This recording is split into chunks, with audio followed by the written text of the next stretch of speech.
This is Pet Life Radio. Let's talk pets.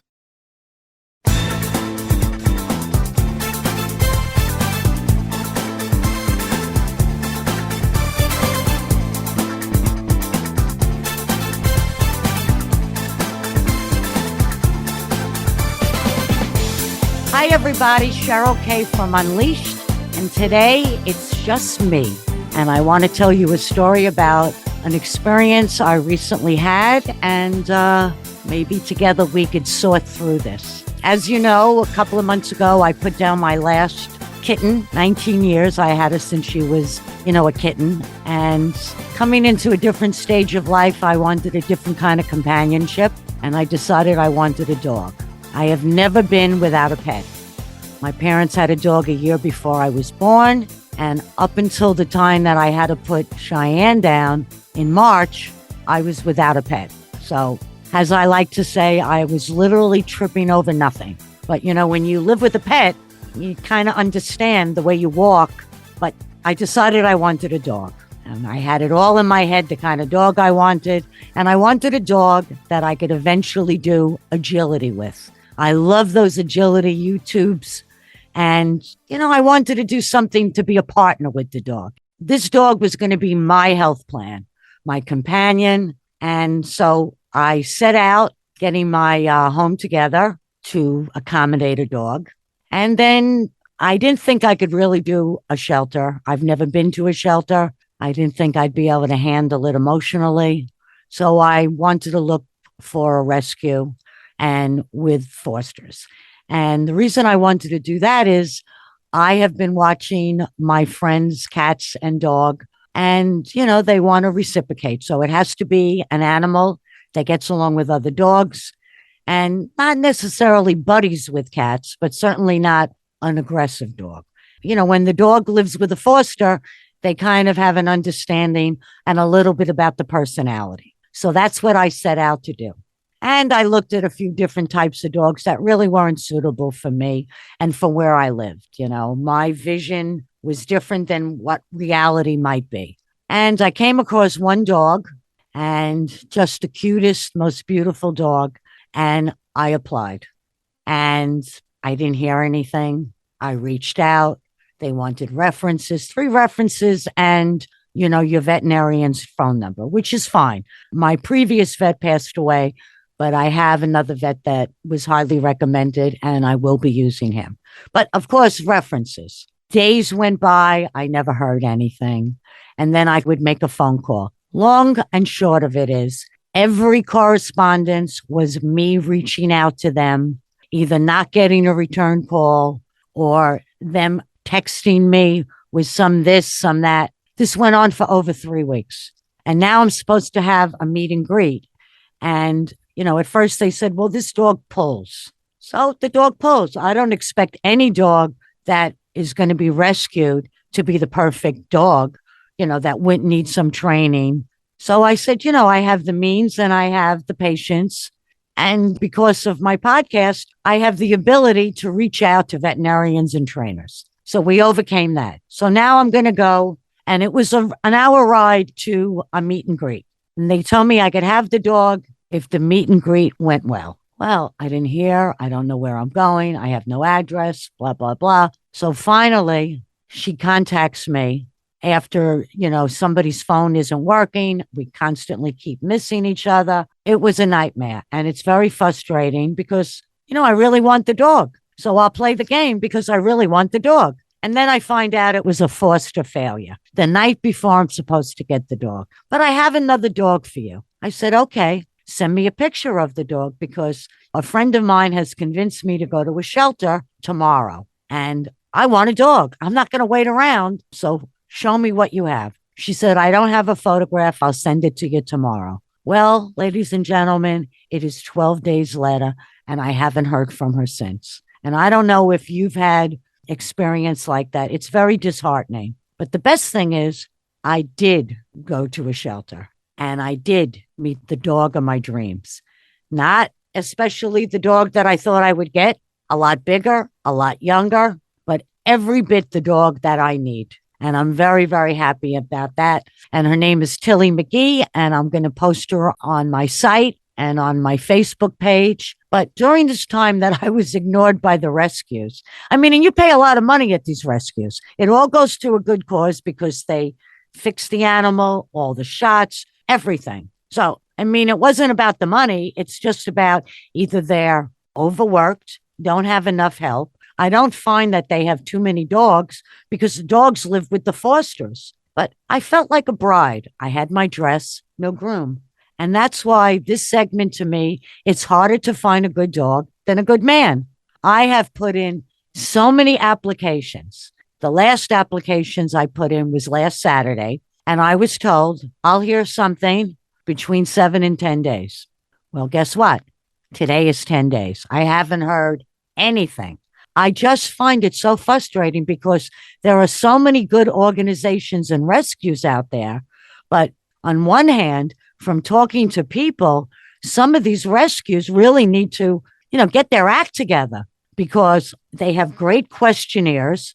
They ask great questions about where do I live? Do I have a yard? My habits as far as what kind of training I would, adhere to the dog. And I have to say I'm a softie. I haven't trained a dog in a long time, and I've had some missteps, but I am very lucky to say my dog is a real sweetie. She's calm for a puppy. She's 11 months old, and she's just very sweet and gentle. From the moment I met her, I could stick my hand in her mouth because I hope I say this right. She's a gemologist. She likes to pick up rocks. We now have a collection of her rocks, and I happen to like rocks. And it was funny when I brought her in the house, these little decorative books or little gift books that you usually have, they come with like a ribbon. Well, a ribbon was sticking out of it. And she pulled it out from the bookcase. And I said, great, she loves to read. We have so much in common. But I found it so stressful dealing with the rescues. And I'm not insulting the rescues per se. And anybody that's dealt with me and knows that I'm talking to them, this should be your wake-up call to get your stuff together. And I would never out you because I have to believe you are doing some good. But you didn't do good for me. And I have a voice, and I'm using it. So I want to just tell people that don't be a fraidy cat or a scaredy cat like me and not go to a shelter, because this shelter I went to, clean, very happy inside, wonderful volunteers. The cages were all clean. They had a nice area to meet and greet the pet. And once I said, sign me up, she was earmarked for being neutered. And that was on a Monday. And I picked her up last Tuesday. So now we've been together 24 hours, 7 days. And I'm not getting a lot of sleep because I'm walking her every 2 to 3 hours. And she's doing really good with that. But she is just, I can't imagine life without her. And that's what a really good matchup is about. This dog, now we have play dates. People are inviting us on walks. One friend invited me to her fenced-in yard because I don't have one. And, this puppy needs to run. And she went with her ball. And I'll tell you, she ran and ran. Not only did she run, she bounced. This dog is going to be terrific at agility. I'm going to teach her that. Or they're going to teach me how to teach her. But even if she doesn't do well, I just want her to have fun because, a good dog, well, they say a tired dog is a good dog, as per my friend Jerry, which is true. But she needs a job. She's a little Velcro-y, I have no idea what I'm going to find when I go home today. Yesterday, she surfed my counter and destroyed the flashlight that I use at night.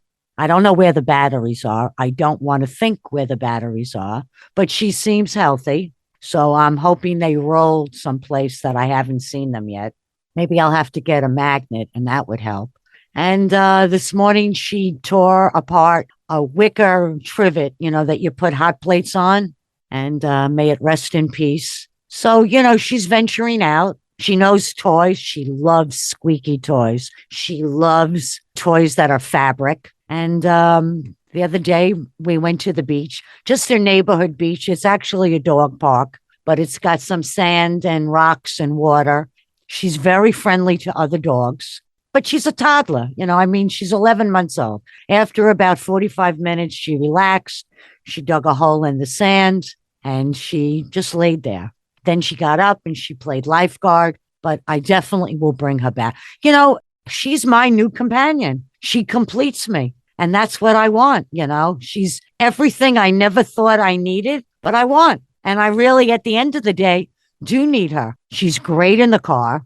I'm socializing her slowly but surely. She's very friendly to people. She goes right up to them. You could read her like a book. She's a boxer mix with a retriever. She's my Tilly McGee. It's me and Tilly McGee. And I wonder if I'd like to start a segment, Lost, Found, and Forever, about the pets we lose and then we find them and then they're forever with us. If anybody has a good story and they want to relay it to me, contact me at Cheryl at Pet Life Radio and we could do a segment. I would love that.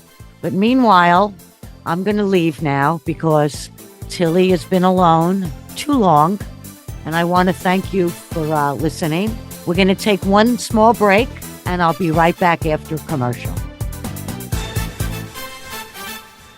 Take a bite out of your competition.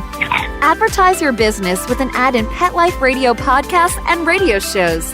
There is no other pet-related media that is as large and reaches more pet parents and pet lovers than Pet Life Radio.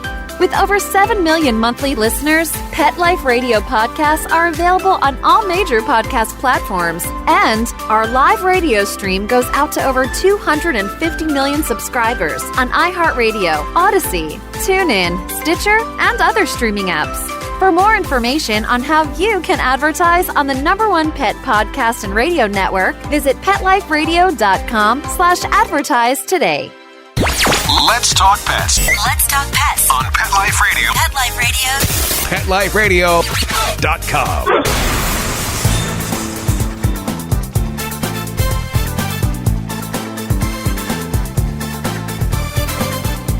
Hi, everybody. We're back. And once again, I just wanted to relay my stress with trying to find this dog. And the bottom line is, if I didn't go to this shelter, I would have lost out on the best dog. Smart, friendly, calm, and she gets along with other dogs. And, she's just the cutest thing on 4 legs. So I'm very happy to have Tilly McGee. But if you are looking to adopt, now is the time. There's so many dogs out there that need homes. A lot of these shelters, they're just overrun. And a lot of the shelters are bringing smaller dogs to fosters. That's different than a rescue. I'm going to volunteer at this shelter that I got Tilly at because they need all the help they could get as far as with, marketing and bringing people in. So if there is a shelter near you and you're thinking of adding another pet, or if you have an older pet and you think that pet might do well with another animal in the house, to kind of get the juices running, not to replace. Sometimes people with big houses, it's lonely with just one dog. I know it is an expense, but maybe you could do it because we put down too many dogs. I don't want to tell you how many millions of dogs are put down each year. And now with people bringing dogs back or because they think they made a mistake during the pandemic, I would never give up my Tilly. I'll do whatever it takes to keep this dog no matter what happens because they're family and you don't give up family. So if you have a story for me, contact me. I would love to hear it and we'll do a show. And I want to thank Mark. Wish everybody a wonderful day and to live life unleashed. See you next time. Bye-bye. Let's Talk Pets every week on demand. Only on PetLifeRadio.com.